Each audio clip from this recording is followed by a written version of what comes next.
And if anyone from the public would like to sign up for public comment, you can do so via the chat feature at the bottom.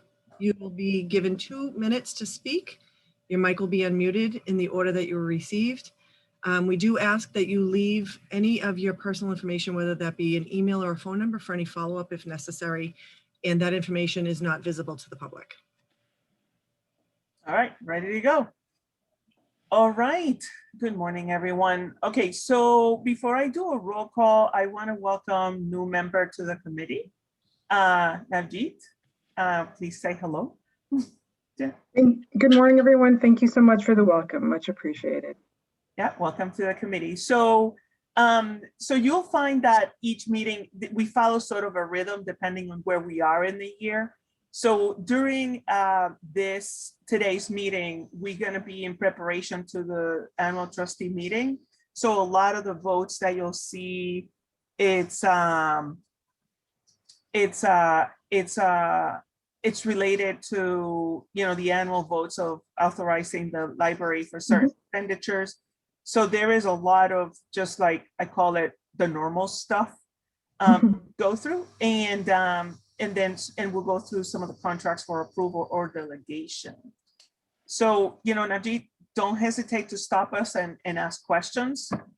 You know, it's really important. This group really recommends, you know, we do the dive in and then go through, you know, Q&As to, you know, make the recommendations to the full board of trustees.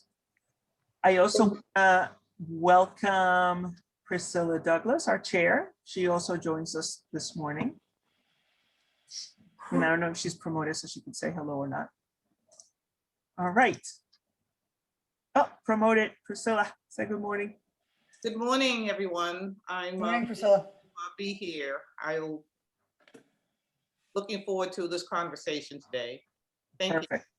Thank you for joining us. All right. Anything else that I missed? We have a few attendees that I need to. Oh, okay, we're good. All right. So Pamela, please roll call for the morning. Morning. Okay. Arano Ortiz. Yes, present. Yeah. I know she's here. Here. Thank you, Zamoa. Navjeet Bal. Here. Tyler. Hawkins. Here. There we go. Thanks. David. Yes, here. Thank you. All said. Thank you. We have a quorum. All right. Ready to go. Okay. So the first item of the agenda, Ellen, can you just walk us through the recommended operating and capital budget? Sure. Should we do minutes first, Evelyn? Did we do minutes? Oh, yes. I'm sorry. I'm sorry. Yep. No worries. Review and approval of the minutes. Those were provided for March 12th. Can I please get a motion? Moved. Any discussions, any questions or edits? I see nothing. Okay. All right. Motion to approve. Second. Second. All right. All in favor? Roll call, Pamela? You. Arano Ortiz. Yes. Arenas. Yes. Bal. Oh, she actually, I'm sorry. I keep doing this until we get into the roll. She wasn't at the last meeting. Correct. Hawkins. Yes. And Leonard. Yes. All right. Now we move to the operating and capital budget. Thank you, Ellen. Sure. Good morning, everyone. I would say that Mayor Janey's 2022 budget can only be described as a good news budget for the library. Some pretty significant investments, an overall just under a 2% increase, 4 new positions in the salary line, a new generalist from Roslindale, and Michael will tell you that was a high priority for branch services, a new equity and outreach coordinator, and 2 positions for the communications department. Overall, both of our contracts, PSA and AFSCME, are out of contract right now, so there are very few COLA increases. There are step increases and some adjustments to longevity for staff, but no annual COLA. Just to note too, this year, because we held so many positions because we weren't open, we actually had a very significant salary surplus.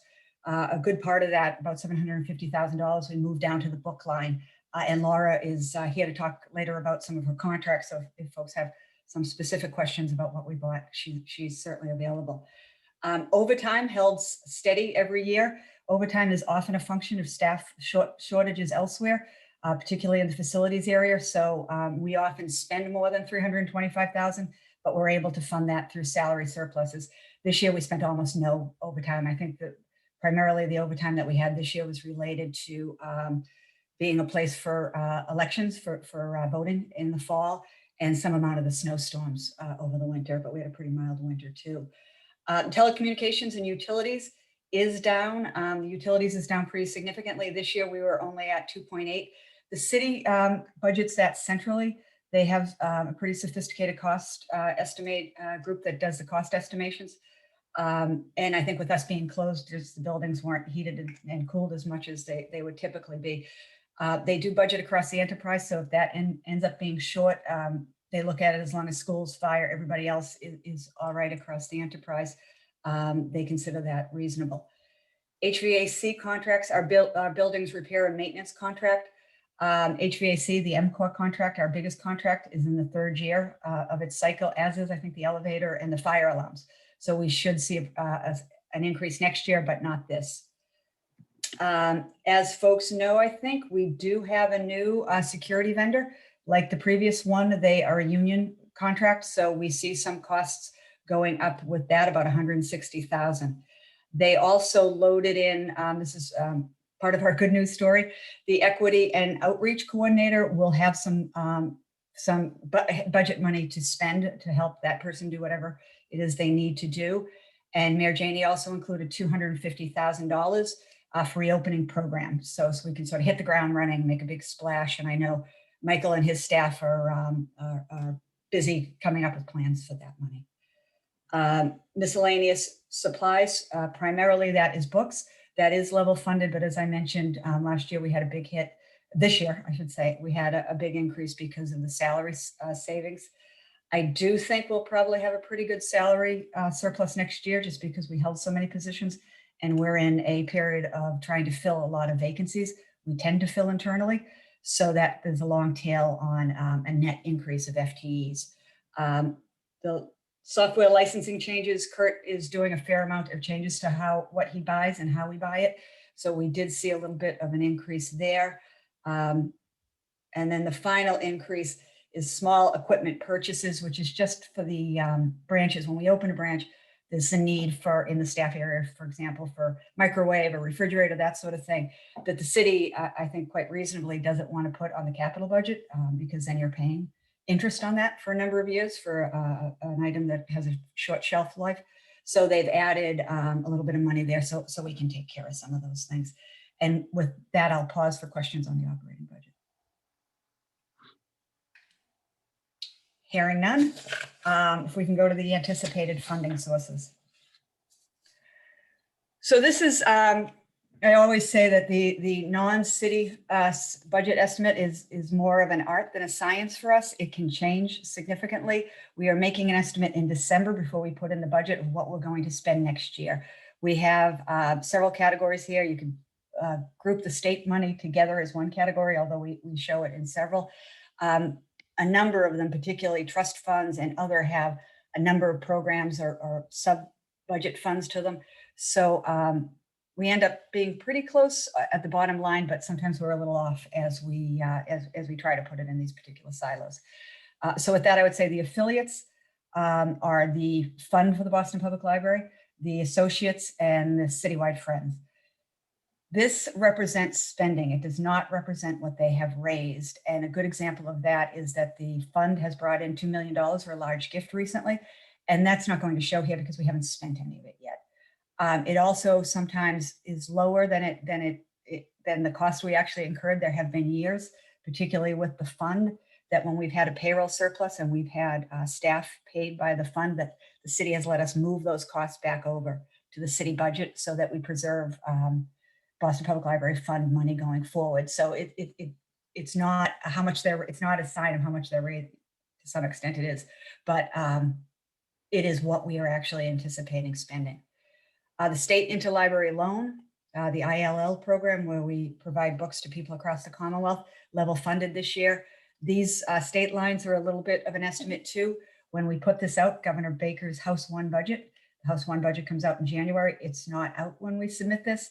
Then we get to April, the Senate report, the House reports first, the Senate reports, they conference. Sometimes we don't have a number to June. But we do know about trends, and we know that the Library for the Commonwealth is higher. Last year, we estimated it would be 2.7. Excuse me, last year being this year.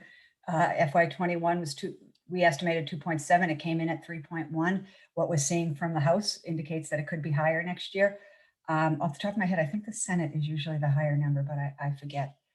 The other budget is primarily, but not exclusively, events. It's also royalties, the money that comes in paid for print, old gifts that we used to accept directly that in the future, we would send through the fund. This year, it is a bit of an estimate. Last year, as we were closing up, we were on target for the biggest event year that we had. The April to June quarter was expected to be really quite large. So the costs associated with that, the fixed costs are the 3 staff that we pay, but the night of events, the overtime for custodians, the overtimes for MCOR, the overtime for the security guards, we didn't have that in the last quarter, but we had a lot of other costs. So we ended up, I think, being right around 3.1 last year, which was higher than we had anticipated. This year, there has been, with the exception of some August weddings, there's been really no staff overtime associated with it. We've continued to spend on this line item. We had salary, we had money in reserves. So we've been able to do some of, continue to do and put some of the things we typically do. State aid for libraries. Ellen, Question, yes. is that, so all the event dollars are under that other line? Is that what you're saying? Yes. Yep. And then for next year, the 2.2, is that, have we rebooked, have most of the events from 2020 been rebooked, and so is there a pipeline of events already, or? We don't have final word yet on reopening for events. Okay. We do expect that we will be running them by the fall, maybe earlier, but we don't know what we don't know right now, and we want to be somewhat cautious. I think we've canceled everything through June. I think Emily Takazik's on the call, so I'll ask her to let me know if that's incorrect. Because the 2021 budget was assuming that there was no closing, right? Because we do that budget early. Put it in, yeah, that is true. Assuming Okay. there was no closing. And we did continue to have high expenses. For example, we put, it ended up being reimbursed by the fund, but we put all the books for Boston through here, all the supplies that we needed to close down for the cleaning and that sort of thing. So probably half of it typically is the night of costs associated. Okay. So we'll get more feedback on when we might be able to open. Okay. And we'll take another look at it in June or July and see if we need to estimate higher. Okay, got it. So that's the 600,000, about 500, Yeah. $600 adjustment. Okay, got it. State aid to library, that has gone up over the years. That is a pool of money that any library that meets in the Commonwealth, any public library that meets certain metrics on spending can get unrestricted state aid. This year, we tend to get the biggest part, obviously, in the state. But this year they waived the requirements. You have to spend a certain amount on collections, and they waived that. So as we go into FY 2022, if they waive that again, more people might be able to qualify. We had no problem meeting our target for spending on collections this year. Again, the $750,000 that we moved down. So we're not sure. I can't imagine we would get less than the $750,000 that we're anticipating, but and as I say, $900,000 this year. So we'll see as we get to the House and the Senate, and then what decisions the Board of Library Commissioners comes up with. So Ellen, and I'm sorry, I'm going to go back doing a No, little that's fine. this morning. So Library of the Commonwealth has, throughout the years has gone down. And then you have a comment here. What did you say that it ended up at 3.1? Is that 3.1 from Library- 0.7? Yeah, Library of the Commonwealth had been down, the trend had been down for a number of years going back Right. to the early 2000 and then the fiscal crisis in 07. I think at the time it was called Library of Last Resort. More recently, that has gone up. So we have seen an upward trend. If I look back at as recently as 2018, Library for the Commonwealth was 2.5. Right now, last year it was 2.8. Now we're thinking it based upon the House budget, it could be in the $3 million range, but we won't have a handle on that until we get the final budget. Evelyn, if I We could know- just comment on that, Yeah. there are approximately, I mean, there are four main budget lines in the state budget that go to libraries statewide.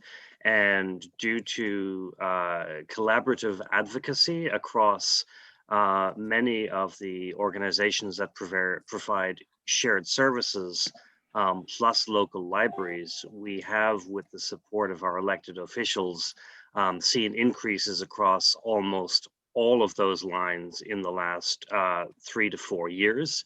Really, I think we're seeing a new appreciation of the value of libraries in perhaps non-traditional ways across the state. And so that is showing up. Each year, typically one of those four lines is highlighted for additional positive attention. And while still not back to levels that we would have seen, even adjusting for the cost of living changes and inflation and so forth, we're still seeing very, very positive progress. And either the House or the Senate this year, I think it's the House, has proposed a substantial increase in the line that is split between the Library for the Commonwealth program and the Massachusetts library system. So we're continuing to see very positive trends for this area. Thank you, because that was my next question, David, because I remember when it kept going down, it was like draconian. And then, so it's nice to see it, inching up again. If you look back to the early 2000s, it was as high as 9 million. So Yeah, I know. And then it hence went, the 2008 or so cut that talks about cutting back on branches. yeah, exactly. All right. And the last category is the trust funds. And the trust funds represent about 198 trust funds of various size and various purpose. Some of them are unrestricted. Most of them are restricted to varying degrees. Some are very lightly restricted, just by collections, by books. Some are, a lot of them, the larger ones, are for rare books and special collections. Some will tell you to buy books on Irish history. Some will tell you to buy books, popular mechanics magazines. So a little bit of sometimes we struggle a little bit with estimating what we're going to spend of those 200 sub-accounts. We did end up last year just spending 1.3. I think a few things going into that with rare books closed. We didn't buy any of the things that they might typically buy. And with the library closed, we weren't doing as much digitization for a period of time.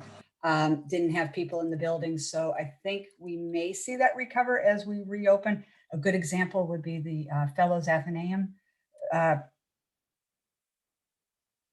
group that Evelyn oversees. Is about $120,000 of spending on that. Last year, we spent very little of it because it's programming in the branches. So not much programming in the branches last year either. So we held that at about 1.3 net last because that's what matched the final for FY 2020. And as we reopen and as Rare Book reopens, we'll take another look at that and see what we think it might be a truer estimate. Hey, Ellen, quick question on that. Sure. What happens if you don't, obviously COVID was a totally different environment, but pre-COVID, there's probably situations where because the trust fund remit is so narrow, we don't have a good use for that in any one year. Does that just carry over year and build up? It does carry over year. And we've done some work around that too in the last few years. We've taken the folks in the business office and accounting office, and we've taken a pretty deep dive on some of these trusts that weren't getting spent. And we found some, Evelyn and Zamawa will recall, we found some really good ways to use the trusts that the trustees, for example, had made some changes. They had the right to make some changes for a couple of trusts back in the early 2000s, had expanded the use. The people who knew that didn't update the file, they left. We were sort of 20 years later saying, geez, why aren't we spending that? We found out that the trustees in 2001 had updated it to be for literacy. So all of a sudden we found ourselves with 15 or so years of distributions that we could use for literacy. And Michael and his team put that to very good use. That was what was paying for the online high school. So if someone drops out of high school, rather than get a GED, they can go on and get a certified high school degree. So we did a lot of that work, and we found some that that people had just misunderstood the purpose of the trust. We found a number that we needed some assistance from the AG's office to make some changes there. State law says that any trust that is in excess of 20 years old and is less than $75,000, you can make changes just with the AG, Attorney General's approval. So we went before the board that 3 or so years ago. Some things like there was a trust for the North End that would give a gift to the quote unquote best girl and best boy from a local high school. Well, that high school had closed in the 1970s. So we asked them to change that to allow it to be used for youth programming in the North End. So we've done a fair amount of work at keeping an eye on this. And I know Laura and Beth Prindle, our head of special collections, are very aware of what we have for the special collections. So they have strategic plans on when they're going to spend. So we'll check in with them again as we get towards reopening. That's great. Thank you. All right, any more questions regarding the budget and the funding? Can I just ask a question about events and other, Ellen? This is Navjeet, sorry. When you were talking about the line item, you were talking about the costs associated with that. But so I'm just trying to understand, is that a net number or is that the gross number? So it's not revenue. It is, and I can certainly, we have revenue reports and I'm happy to send them to you. This is just what we anticipate spending. So it is the 3 staff people, and then it costs about 50% of the total that we bring in net revenue to run the events and to pay for the staff. The rest of that is unrestricted revenue that we can put towards any purpose. So we have put money away, for example, it funds the bibliocycle program. It funds, sometimes it'll fund equipment for the branches that we need. We put money aside so that each one of the assistant branch managers has some amount of money under their control, so that if there's a table that needs replacing or something that their particular branch needs, they don't have to have a very difficult approval process to come up to get to us and say, can we have some money? We say, here's however much money, $20,000. Do it as you see fit, and let us know if you need more. I think I mentioned the bibliocycle. We put money away to fix furniture and replace furniture with it. We've had quite a lot of branches that have had refresh 5 years out. The furniture's kind of beaten up. So this money goes to pay for that sort of thing. We had updated all the furniture in Mattapan, East Boston before we closed in Central. We're on the library for the next. So this is just the budgetary spending. It is not revenue and expenses. I'm certainly happy to send that to you, though, if you're interested. Ellen, so sorry. Yeah, well, I think you're going to say the same thing somehow. Ellen, so I'm confused because the title page says anticipating funding sources. Yes, we use the terminology that the city uses because it's budgetary spending, and where does that spending come from? So Ellen, would it be possible to add a disclaimer, since this is a public document, that Sure. just has a little note that explains that for the public, because it could be a little bit hard to understand if you don't have this context. Absolutely, sure. Thank you. I mean, I Thank think you. of it as the simplest way to explain why we have a $2.8 million expenditure is because we had carried forward revenue from previous years. That's really where the funding source is coming from to support this level of budgeted expenditure, which will continue for part of FY22, but we would expect the FY22 funding to bounce back starting and hopefully certainly by August, if not July. And we had put aside a fair amount of money to just in case we had a problem. We certainly didn't expect that the event business would go away. We thought we might have a downward turn if the economy took a turn, but it ended up being good planning that we put so much money aside. Just one other question. When you think about reopening, whenever that's obviously safe to do, are there any extraordinary costs associated with that? I noted on the prior page, you had talked about like some money being held aside to, in connection with reopening, but just in terms of, are there things that we need to think about as we start to reopen branches? Right. So on the previous page, that was money for programming. We do have an operating a reopening meeting that happens at least once a week. We have put some money aside for some of the signage that they need. I don't have any what I would call extraordinary costs associated with it, but we do still have reserves that we could put aside. And Emily Takazik, Eamon, Michael, Laura, a lot of people sit on that. So I think we will, if they need additional money, we have it at this time. But it has been relatively small so far, the conversations that I've had. I think we've put about $50,000 aside right now, mostly about signage. Yeah, the most obvious areas for unusual investment are more on the modest side, implementing additional plexiglass screens on service desks at locations where the public have not been in buildings yet, and ensuring a continued reserve of PPE for those who need it or request it. So again, very important, but modest in the grand scheme of things at this point in time. The additional expenditure really is on the focus of our facilities team in getting ready to support reopening. So those are already costs that we have. It's just a case of their focus area right now. Thank you. All right. Any other questions before we move to a vote? No? All right. So the vote is to recommend approval to the full Board of Trustees to accept this budget. So can I get a motion? Moved. Second. No second.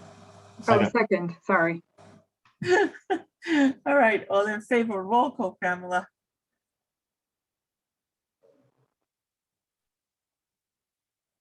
You're muted, darling.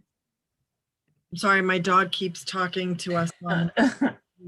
Arano Ortiz, Yes. Arenas, Yes. Paul, Yes. Tyler. He's joining the meeting, just so everyone knows. Hawkins Yes. and Leonard. Yes. It's passed. You can move on to the next. All right. All right. Excuse me? I'm sorry, I just asked Jay to forward the slide. Oh. Next one. Next one. Next one. Next one. Perfect. Thank you. All right. All right. So this is I call the usual lot. So the first one is the contracts for various goods and services related to critical repair. So the critical repair account is $300,000 that the city puts into the budget for us. These things tend to come up quickly sometimes. So what we are asking is what this vote allows us to do is move without trustee approval on any contract up to $100,000. Roof repairs often, that sort of thing. This year we replaced a bad staircase that went down into the TCA kitchen and we did other things too. These are what I'm recalling. We also did the metal railings as you come out of McKim into the courtyard. So it just gives us the flexibility to move without having to wait for a trustee vote. I would also note too that until recently, Jane Sproul, our business manager, used to find vendors off state contract. More recently, we are making sure we go through the city diversity and equity list and to consult the diversity and equity list before proceeding with the contract. And instead of just going off state contract with no further procurement process, we will use those lists and have a procurement process. Okay. Any questions regarding the repairs and the reserves? Sort of like it's pre-approved dollars. All right, and we need to vote again. Okay. Arano, oh, sorry. Yes. I think you have to make a motion first. I Oh, apologize. sorry. Motion. Moved. Second, Second, roll call. Morano Ortiz, Yes. Arenas, Yes. Paul, Yes. Hawkins, yes. and Leonard. Yes. Is John on the call yet? Nope. Nope. All right. All right, next item is purchasing of books. So this is pretty much, Ellen, right? You know, authorizing the library to do the purchasing of the books. Correct. Under state procurement law, library materials are exempt from the procurement process. And most of the things that we buy will are directly from the publisher or for their selected wholesaler. So we go directly to those companies. We have a list that we submit every year called the Mayor's Book List, and we send that to Mayor Janey, and that'll that will list the books that we will spend significant monies with this year. And electronic resources, any library material. And that list is provided in your packet. That list is provided in your package. Yep, any questions? Nope. All right, so can I get a motion? Moved. Second. Second. All right, all in favor, roll call? Morano Ortiz, Yes. Arenas, Yes. Paul, Yes. Hawkins, Yes. and Leonard. Yes. So moved. So moved. Okay. So the Fellows Athenaeum Trust. So this trust is was established a few years ago, and it's in the purpose of expenditures for instructive purpose at the Roxbury branch. There is monies that were and assets that were given to the library directly from the Fellows Trust when they dissolved. So every year we go through a cycle of programming approval. There's also expenditures that are monies that are given to the branch for their own programming and also for materials. This year we have a whopping amount of 240. That's a big amount for us. We already, because we did not have any programming this year due to the closing. The committee is right now in the process. We launched an RFP earlier in the calendar, and we're going through that process to look at programming to launch during the summer timeframe to take advantage of possibly programming outdoors, especially for children and the school age students. And so we're in the process of doing that. But this 240 will be phenomenal, especially, when we start opening and the Roxbury branch will be brand spanking new, we're going to be able to have a big splash. So on programming. So any questions around this? If I could just add to Candelaria Silva Collins is the consultant that we use at the Fellows program. We have a number of vendors that we might pay $5,000 to $6,000 to. We've been talking to Candelaria and she's been terrific. She's going to include the diversity and inclusion certification in the packages this year, so that some of these vendors might be able to get registered and be put on the equity procurement list, which might help them get additional business. Some of them are small individual vendors, but if you register with the city as a sole proprietor, you can register on these lists. The fee, I think, is $65 or $75, one or the other. And we have agreed to pay that fee if people want to get on the list, because we didn't want a relatively small amount of money to be a barrier to entry for some of these folks and potentially have them get more business through it. That's awesome. So they would put that on their budget. So part of the proposal, the vendors that put their budget forward, they have to do a disclosure of how are they spending the money. So adding that would be great. Thank you for the update, Ellen, because you and I had talked about it. I didn't know if you had finals with Candelaria. Yeah, Candelaria's been really great. So it's so we'll get some people certified. Excellent. All right, any questions?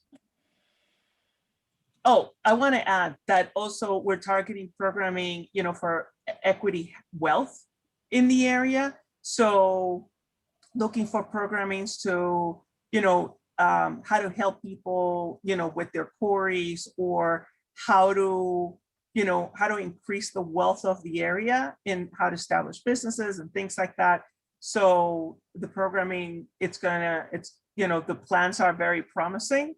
We're gonna be looking at proposals in the next couple of months. All right, any questions around that? If not, can I get a motion, please? Moved. Move. Seconded. Second, okay, all in favor, roll call? Ron Ortiz, Yes. Arenas, Yes. Val, Yes. Hawkins, Yes. and Leonard. Yes. So moved. All right. All right, so the next one is we're looking to delegate. So as you know, the trustees go in hiatus from May through September. So this committee, I call it the on-call delegation. So we remain on call in the event we need to have an approval of a contract. So basically requesting delegation of contract approvals to this committee during that summer timeframe. And this is an outgrowth of the summer, I think it was 2015, where we had a mold outbreak up in the collections stacks. And we had the philosophy mural that was found to be almost coming off the wall. And we had to act on a few contracts without trustee approval. So we consider this sort of our safety valve. Like an emergency only type of thing. All right, any questions around this? No, if I get a motion, please. Moved. So moved. Okay, I was soon gonna say, okay, somebody needs to start speaking up. All right, second. I'll second. All right, roll call. Arana Ortiz, Yes. Arenas, Yes. Val, Yes. Hawkins, Yes. and Leonard. Yes. So moved. And if we could promote Laura Ermshire, Jay, for these next two.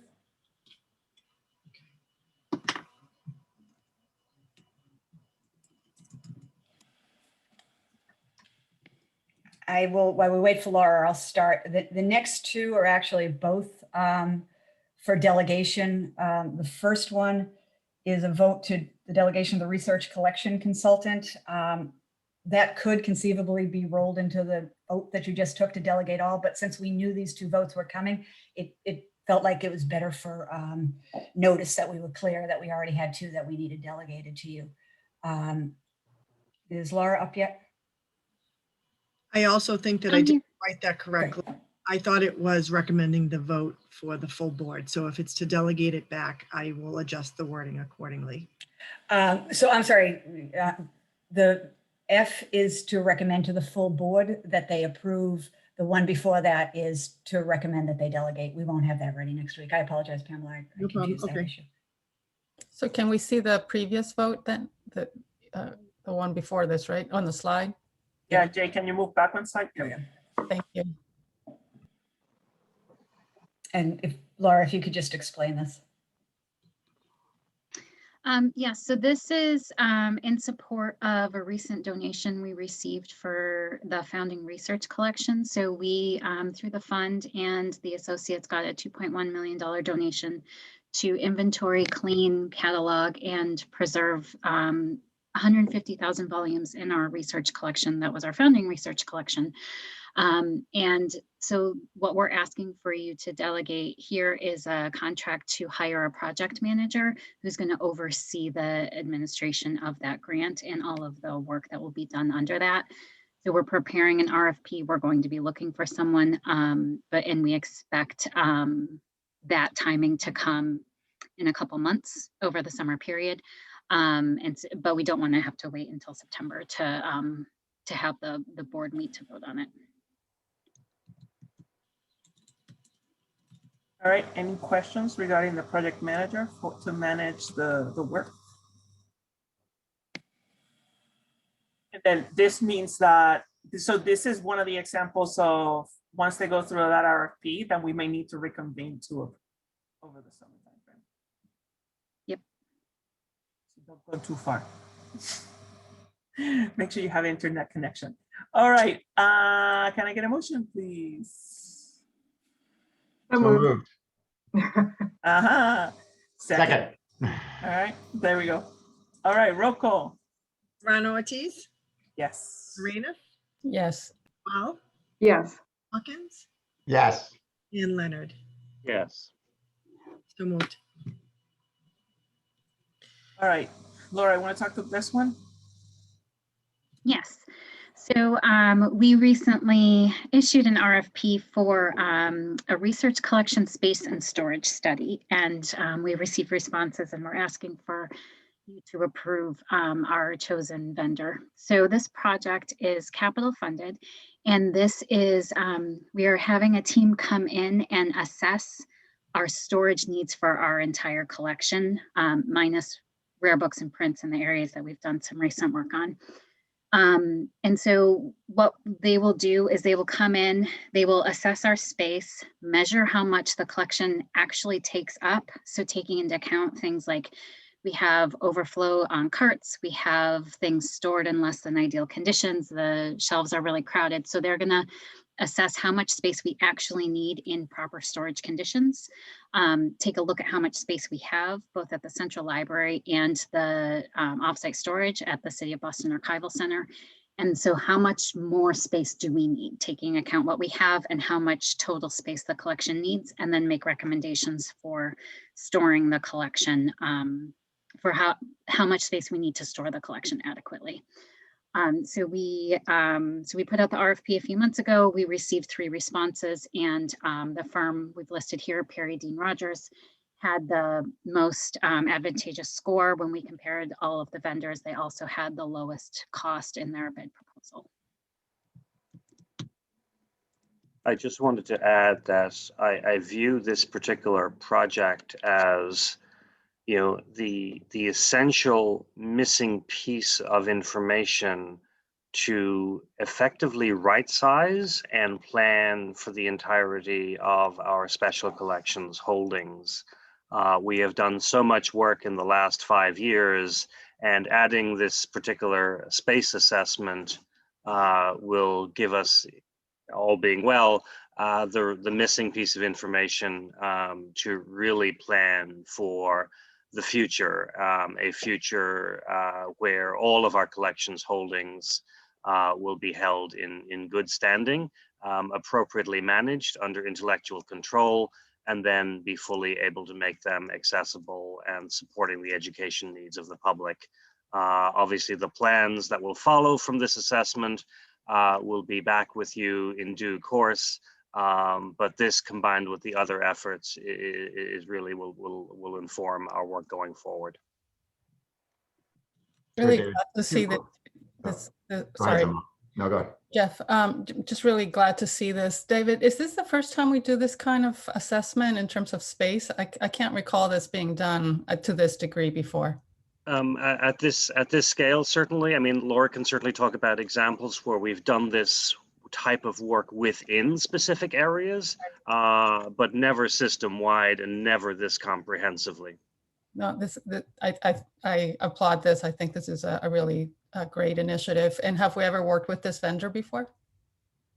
We have not, and it's actually, they've put together a team. So the lead is the Perry Dean Rogers Architects, and then they're also working with NEDCC on preservation considerations for the collection, and Overton and Associates, which is a library book mover for the assessment of the space for the collection. So we really liked the expertise of the 3 areas, and I thought those were critical components to bring together in the project.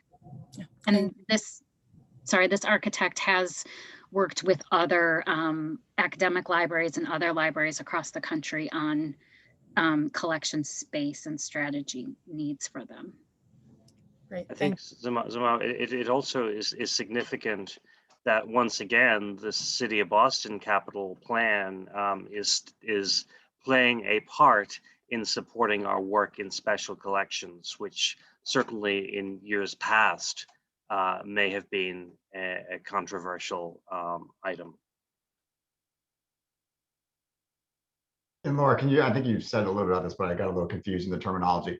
So what is included in the remit of this review? Everything except rare books? So that includes the circulating collection, or is this sort of the research collection that sits in between those 2 things? And is this just the copy branch, or is this all branches? Yeah, I forgot to exclude circulating collection. So it does not include the circulating collection because that's such a fluid collection. Yep.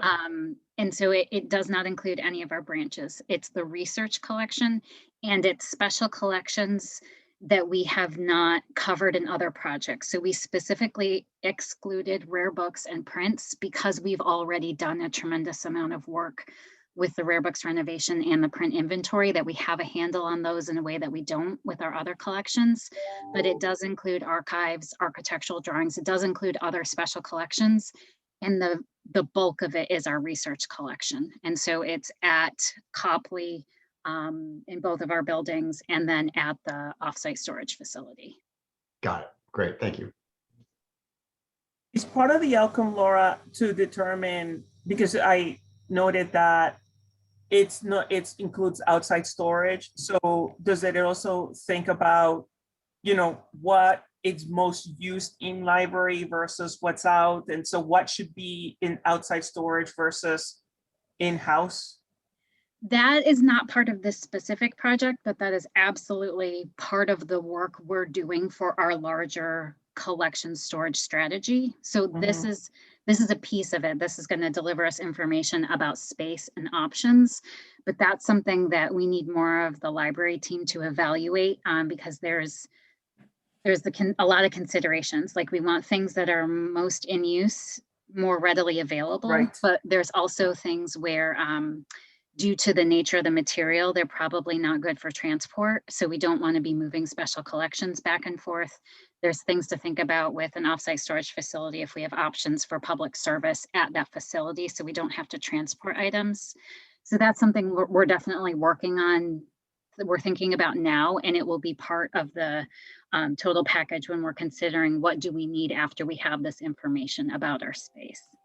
Right. So this basically tells you, this is how much space, and this is based on what you have. It gives you sort of like a gap analysis.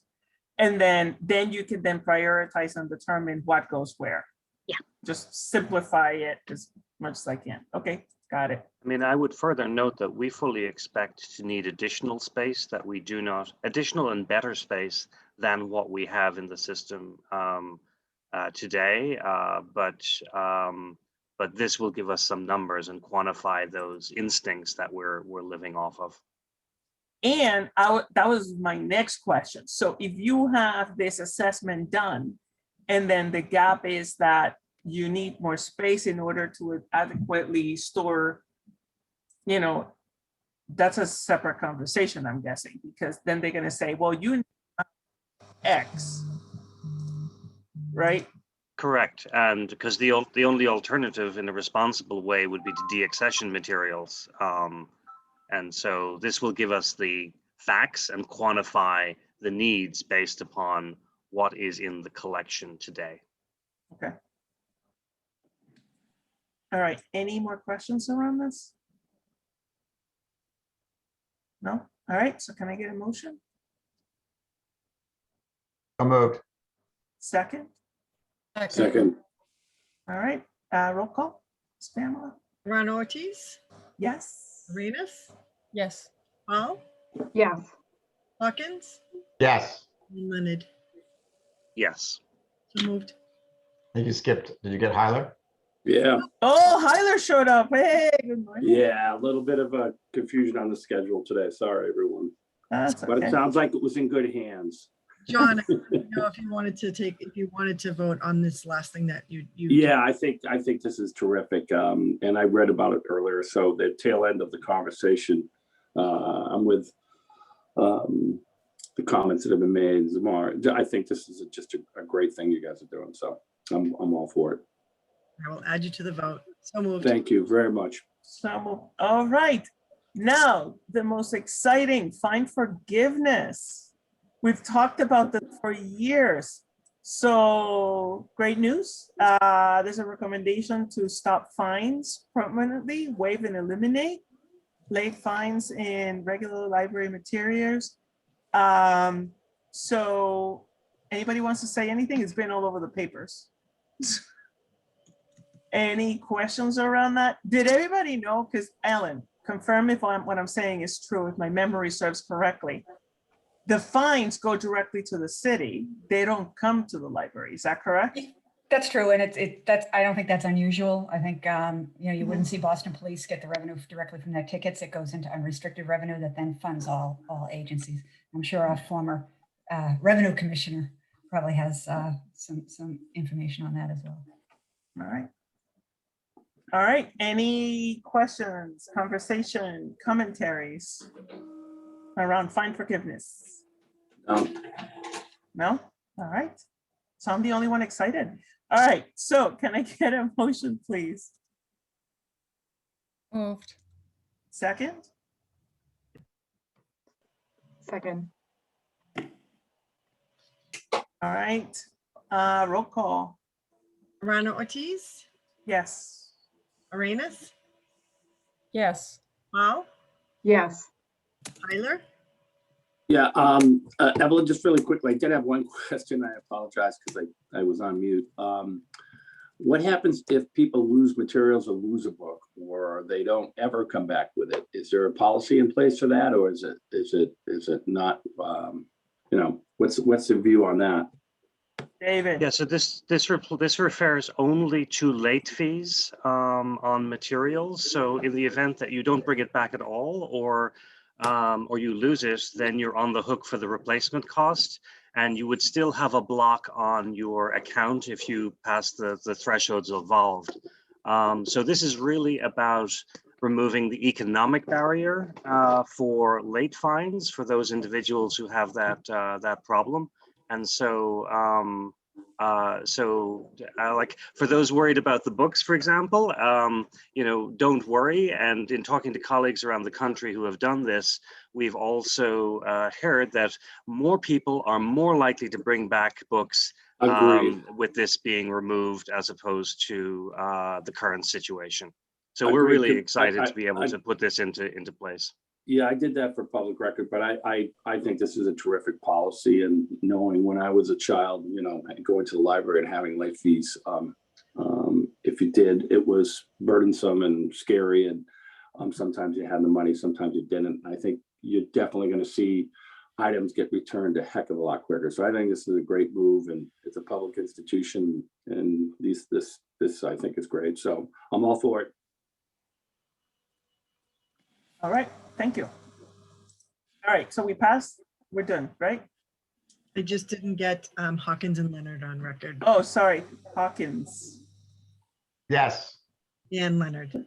Yes. So moved. All right. Any new business?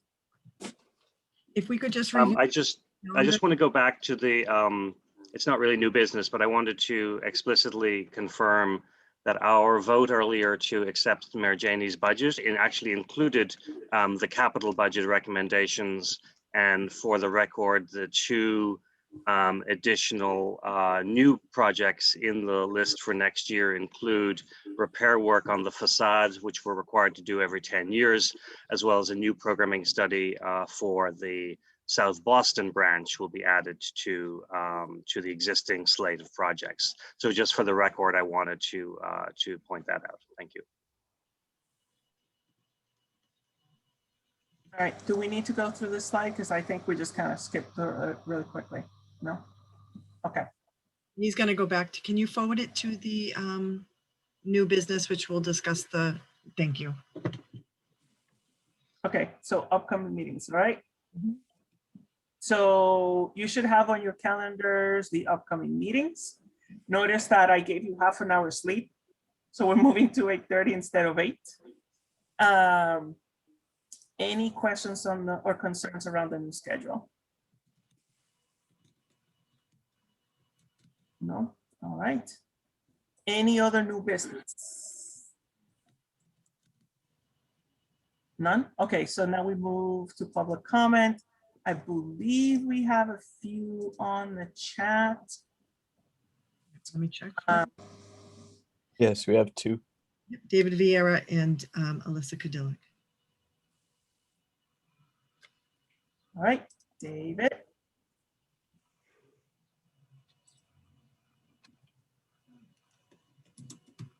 Yes, good morning, everyone. Good morning. I would just like to commend President Leonard and the staff for having the foresight to move forward on this space assessment. I've been around a long time and have been to the meetings where we were closing down the facilities in Norwood and Charlestown and moving to the City Archives building. And I think it's great that President Leonard is looking to the future of the needs of the library. And thank you very much. And thank you also for a very robust discussion this morning. I appreciate it. Have a good day, everyone. Thank you, David. And David, I want to thank you for joining the meeting today. And I was thinking about, you were in the executive session meeting yesterday, and I want to appreciate your comments. And I also want to say that, you know, from everybody on the public that comments in these meetings, you always come in, you know, I know that, you know, criticism, it's looking yourself in the mirror, like you said. But what I love about what you do is that you also give a proposed solution. It's not just a criticism. And I always appreciate that. So I just wanted to let you know that, and I appreciate you. Well, thank you, Evelyn. And I appreciate everything you do personally. I consider you one of the hardest working trustees on the board. And thank you for everything you do. I appreciate it. Thank you, David. All right. Oh, as I can mute myself. Alyssa. Can we promote Alyssa, please? Good morning, everybody. Good morning. Good morning. So Alyssa Cadillac, president of ASME 1526. Evelyn, I do also want to say that I am excited about fine forgiveness. So if everybody else didn't show the level that you expected, trust me, I was showing it here. So the thing I want to focus on today is the research collection consultant and actually the project. So ASME agrees that having oversight by someone who's experienced makes sense, but we're concerned about what happens next. And that's where we really want the trustees to sort of pay attention to the next step, because it's our understanding that instead of providing opportunities to staff or hiring temporary BPL employees to perform this work, who will in fact be invested in the outcome because they would be library staff, that the library is planning on hiring external vendors to perform work that BPL staff can do and should do. So we see an opportunity here. We see an opportunity to use the funds to make sure that they all do come back and support our organization instead of being spent to, you know, to a vendor or a contractor or somebody outside just because we have to pay somebody's salary to do that. So we agree with a project manager having oversight and somebody external. We're not sure that we do have anyone internal that can handle that part of it. But we really ask that when we get to the next step, that as trustees, you take a close look at how those funds are being spent, if they're being spent wisely, you know, if we're supporting hires with diversity in mind, and if we're really providing opportunities for our own staff, for our staff to continue to grow and grow our own organization. So thank you for that. And then the last thing is that not all the slides were uploaded, so that the slides that you were going through were not, at least when I pulled them off, didn't show everything. So if all of the meeting slides can be uploaded in advance, that would be great as well. Thank you. Thank you, Alyssa. Appreciate it. Thank you for being excited. All right, very good points that Alyssa makes. So we'll definitely keep those in consideration. All right, anybody else? That's it, right? All right, so can I get a motion to adjourn? So moved. All right, second. Second. And we're off. I don't need a vote, do I? Bye, everyone's out today. Thanks, Evelyn, for understanding. All right, my friends. Talk to you next week, I believe. Thank Cheers. you. Thank you for a Bye-bye. great meeting. Thank you. Take Thank care. you, everybody.